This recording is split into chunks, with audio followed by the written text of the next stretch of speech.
వేమన పద్య రత్నాకరము. మీకు ఈ రోజు నుంచి, ఈ క్షణం నుంచి వేమన పద్యాలను ప్రతిరోజు మీకు నా ఛానల్లో చదివి మీకు చెప్పబోతున్నాను. ఆసక్తి ఉండేవాళ్ళు ఈ వేమన పద్యాలను అందంగా నేర్చుకొని మీ పిల్లలకు కూడా దీన్ని అందిస్తే వచ్చే తరాలకు ఒక అమూల్యమైన రత్నాన్ని మనం ఇచ్చిన ఆనందం మనకు కలుగుగాక. శ్రీరామయనడి మంత్రము తారకమని ఎరింగి మదిని ధ్యానపరుండై సారముగోలిన నరునకు చేరువగును పరమపదము చేకూరువేమ.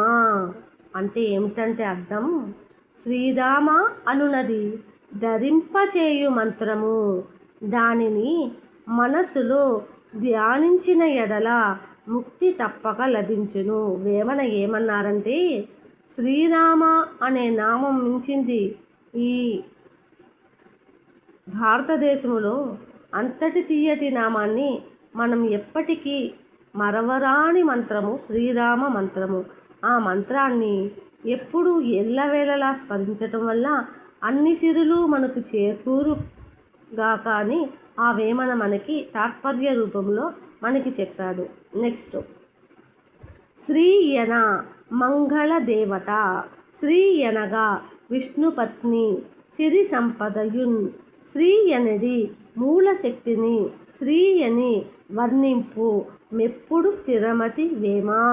శ్రీ అనగా మంగళమునిచ్చు దేవత, లక్ష్మీ దేవత, సిరి సంపద, అదే మూలశక్తి.